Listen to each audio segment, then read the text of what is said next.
En plus de ça, je voulais vous présenter quelques petites choses qu'on n'a pas vues en cours, qui étaient importantes, dont j'ai pas pu parler parce que bah, ça fait assez long, hein, je ne peux pas parler de tout. Mais voilà, c'est des petites choses en plus que j'aimerais que vous entendiez. Aussi parce qu'elles sont très connues dans la culture de manière très très générale, mais aussi parce que vous allez en entendre, vous en avez peut-être déjà entendu parler à la télé, dans les informations aux médias, etc. Vous allez rencontrer ce genre de choses. Donc voilà, c'était pour vous en parler. Alors la première chose, donc c'était donc ce mur des lamentations. Donc ce mur des lamentations, j'avais parlé, c'est ceci exactement. On avait parlé, c'était le seul reste du temple d'Hérode. Le temple d'Hérode, on avait vu que c'était le temple qui avait été détruit par les Romains en 70 après Jésus-Christ, donc c'était le seul reste. Alors ce qu'il faut savoir sur ce mur des lamentations, c'est que chaque année, il y a des milliers et des milliers de juifs, mais également de non-juifs qui viennent pour visiter, pour certains, mais aussi pour prier devant ce mur, puisque c'est un lieu très saint de la mémoire juive. Et plus que ça, eh bien, lorsque vous avez des chefs d'État qui viennent en Israël pour des visites diplomatiques, hein, lorsque vous avez des présidents par exemple qui viennent, eh bien c'est pratiquement un passage obligé, on va visiter le mur des lamentations. Alors vous avez vu, donc on a bien le président Emmanuel Macron, donc qui était venu, il me semble que c'était l'an dernier, euh, sur le mur des lamentations. On avait Donald Trump, le président américain, qui est venu également, et on a même le pape François, qui est venu sur le mur des lamentations. Alors ce qu'il porte sur la tête, c'est une kippa. Ce n'est pas parce qu'ils sont devenus juifs ou quoi que ce soit, hein, c'est un signe de respect, c'est une coutume, une tradition si vous voulez. Lorsque on s'approche d'un endroit très important pour les juifs, eh bien la tradition veut qu'on mette une kippa, qu'on se couvre la tête, se couvre la tête devant Dieu. Voilà, ça fait partie de la tradition juive. Donc ce sont des kippas qu'ils ont sur la tête, c'est pas parce qu'ils sont juifs, c'est parce que ça fait partie de cette tradition. Et autre tradition qu'on a avec le mur des lamentations, ce que vous verrez souvent, parce qu'on aime bien filmer ça à la télé, donc vous voyez entre les interstices là du mur, vous avez des petites choses blanches là qui ressortent, c'est pas de la saleté, en fait ce sont des petits bouts de papier.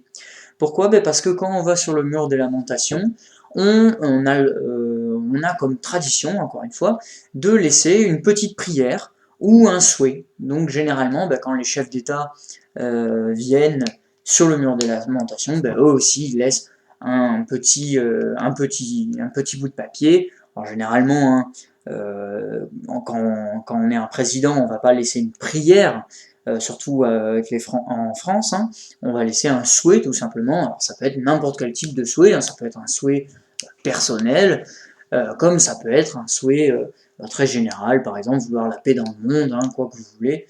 Et le pape, il me semble qu'il avait laissé lui une prière. Bon, lui, c'est un dirigeant religieux, c'est normal hein, qu'il fasse ce genre de choses.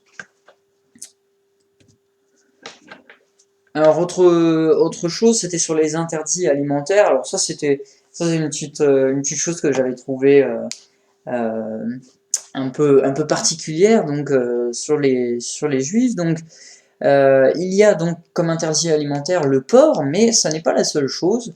Vous avez dans une partie de la Bible qui s'appelle le Lévitique, c'est l'endroit où on trouve justement cette partie sur l'interdit alimentaire, tous les animaux aquatiques sans écailles ou nageoires. Donc, qu'est-ce que ça signifie? Ça veut dire que les juifs n'ont pas le droit de manger de crevettes, d'huîtres, de moules, de crabes, de grenouilles, etc. Bref, tout ce qui vit dans l'eau et qui n'a ni écailles ni nageoires. Vous pouvez essayer de penser à tous ces animaux, ça en fait un certain nombre. Vous avez également tous les animaux qui n'ont pas le sabot fendu, parce que c'est ça, hein, au niveau du porc, l'interdiction, elle concerne les animaux qui n'ont pas le sabot fendu et qui ne ruminent pas. Alors le porc, il a le sabot fendu, mais par contre, il ne rumine pas. Donc du coup, on n'a pas le droit de manger du porc. Alors, les animaux qui n'ont pas de sabot fendu, ce sont les ânes, les chevaux ou les lièvres par exemple. Autre interdiction, eh bien, les rapaces. Donc les rapaces, vous avez par exemple le vautour, vous avez les aigles, etc. C'est des animaux évidemment qu'aujourd'hui on mange moins, hein, on mange pas forcément, ça ne viendrait pas à l'idée, mais voilà, ça fait partie de ces interdits. Alors, faut savoir que pour le porc, ça a pour les autres animaux, honnêtement, je ne sais pas hein, si ça a une signification particulière, mais pour ce qui est du porc, ça a une signification en termes de santé. Pourquoi? Ben parce que le porc, il a dans lui un ver qui peut être transmis à l'homme si la viande de porc n'est pas bien cuite. Eh bien ce ver, si vous cuisez mal la viande, vous pouvez l'attraper et vous devenez malade et vous pouvez même en mourir. Euh, donc pour éviter, on a toujours supposé hein, que pour éviter que on attrape la maladie, et bien tout simplement, les Juifs ont pris la décision de ne plus manger de porc du tout. Ça a été une décision radicale encore une fois, mais voilà, c'est pour se protéger finalement de cette maladie, puisqu'on n'avait pas d'antidote, on n'avait rien pour se soigner de ce ver, et donc bah, pour se protéger, on interdit totalement le porc. Pour ce qui est des rapaces, notamment le vautour c'est un animal qui est connu pour manger les cadavres. Donc évidemment, ça donne pas forcément envie de manger ce type d'animaux.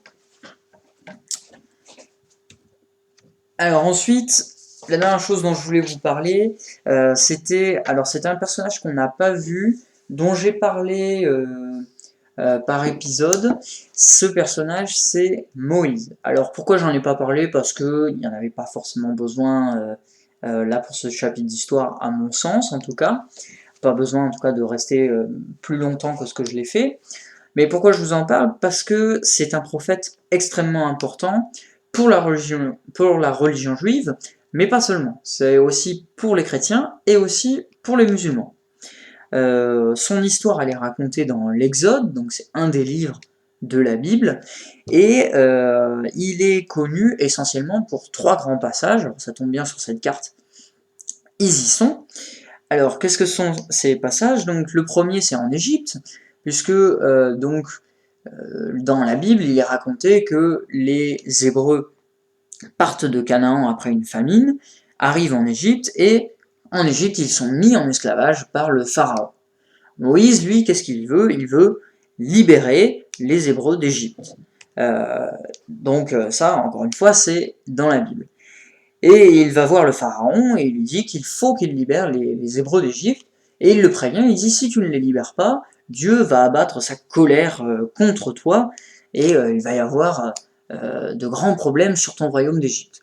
Le Pharaon, évidemment, refuse, hein, il ne croit pas à Moïse. Et qu'est-ce qui se passe selon la Bible? Eh bien, il y a 7 grandes plaies, ce sont les fameuses 7 grandes plaies d'Égypte qui s'abattent sur elle. Donc vous avez par exemple les sauterelles qui détruisent toutes les récoltes, qui causent une énorme famine. Vous avez le Nil qui devient, l'eau du Nil se transforme en sang. Bref, vous avez tout un tas d'histoires. Et finalement, après ces 7 plaies, le pharaon décide que bah, c'en est trop, et donc il libère les Hébreux d'Égypte. Lorsqu'il les libère, il part, Moïse, avec 400 000 Hébreux, et il va avoir un autre épisode très connu, c'est celui-ci, là, vous voyez qu'il passe dans l'eau. Alors, il passe pas en canoë, Moïse, lui, il fait les choses en grand. Après, donc, ces 7 plaies d'Égypte, le pharaon change de décision, il est pris de colère, et il va poursuivre les Hébreux, il va poursuivre ces 400 000 Hébreux avec son armée, il veut les arrêter finalement. Donc ces 400 000 Hébreux, femmes, hommes et enfants, se retrouvent coincés devant la mer Rouge. Et bien, qu'est-ce qui se passe? Il est à l'armée juste en face de lui. Et bien, qu'est-ce que fait Moïse?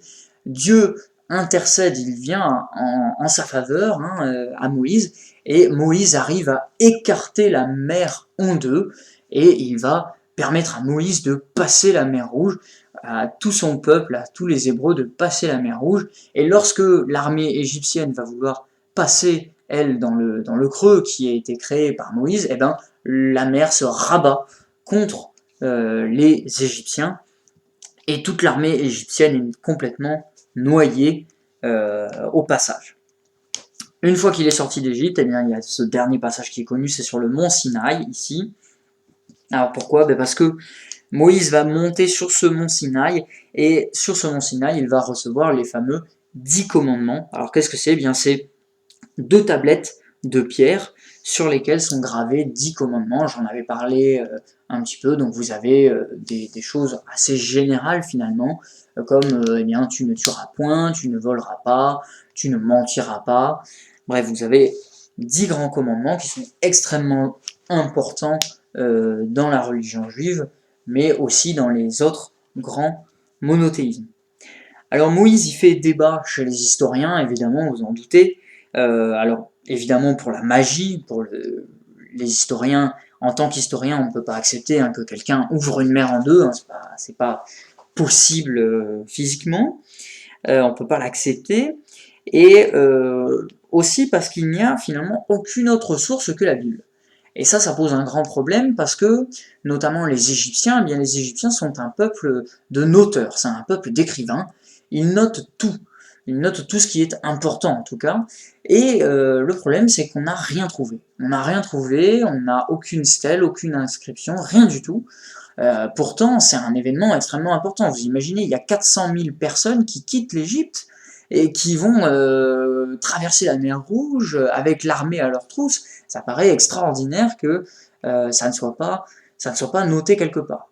À l'inverse, il y a d'autres historiens qui disent ben, c'est pas parce qu'on n'a pas pour l'instant de preuves qu'il n'y en aura pas plus tard. Peut-être qu'on va découvrir une stèle, peut-être qu'on va avoir quelque chose. Et puis il y en a même qui disent bah, peut-être que les Égyptiens, ils ont eu honte, tout simplement, de dire qu'il y a 400 000 Hébreux qui sont partis, qui ont été libérés, qui sont partis. Bref, vous avez plein d'hypothèses différentes. On a évidemment plein d'hypothèses sur la mer Rouge. On a dit que peut-être, évidemment, Moïse n'avait pas traversé la mer Rouge, mais peut-être qu'il avait tout simplement contourné. Peut-être qu'il est passé par un autre endroit où il y avait de l'eau, mais finalement, à ce moment-là de l'année, il n'y en avait pas, etc., etc. Bref, il y a plein d'hypothèses diverses et variées. Et l'hypothèse qui convainc le plus les historiens pour le moment, eh bien, c'est que tout simplement cet épisode carrément n'existerait pas, il aurait été rajouté. Alors ça, évidemment, c'est pas possible pour un grand nombre de religieux, mais il y a beaucoup d'historiens qui croient en cette thèse. Donc c'est que finalement, ben, les Hébreux, c'était un peuple nomade, ils se sont installés à Canaan, ils ont formé leur royaume, et c'est tout. Ils n'ont pas bougé, ils ne sont pas allés particulièrement en Égypte, il n'y a pas eu tout ce passage de Moïse. Alors qu'est-ce qui leur fait penser ça? Eh bien c'est à cause justement de ce Josias. Notre Josias va, dans le passage que je vous ai montré, il va dire à tout le peuple qu'il faut qu'il fasse l'alliance avec Dieu. Et en fait, ce qui leur fait penser ça, c'est que le passage de Josias est très similaire au passage de Moïse.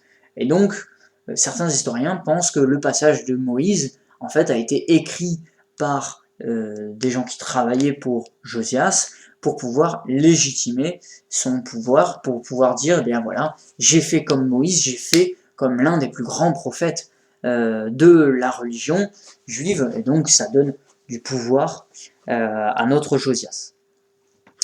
Voilà, c'est tout ce dont je voulais vous parler aujourd'hui. Pour la prochaine fois, on va continuer sur l'Empire romain. On va savoir un peu, on va chercher à savoir un peu qu'est-ce que c'est et comment est-ce qu'il s'y est étendu. Alors, je vous avais parlé de format de Bible. Voici un autre format. Donc, vous voyez, c'est un tout petit format. C'est un format que vous rencontrerez certainement. Pourquoi? Parce qu'il y a des gens donc, qui croient en Dieu, qui distribuent ces livres gratuitement.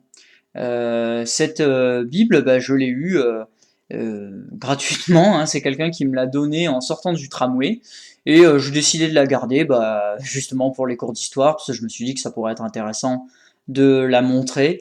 Donc vous pouvez voir à l'intérieur, bah, c'est un peu comme je vous l'avais montré, vous avez donc des chapitres avec organisés en 4 colonnes, comme je vous l'avais montré, c'est juste que c'est un modèle très réduit, et donc vous imaginez bien que à l'intérieur vous n'avez pas l'intégralité des textes religieux. D'ailleurs, c'est précisé ici, ce ne sont que des psaumes, et ce sont des psaumes qui sont choisis. Voilà pour ce modèle réduit.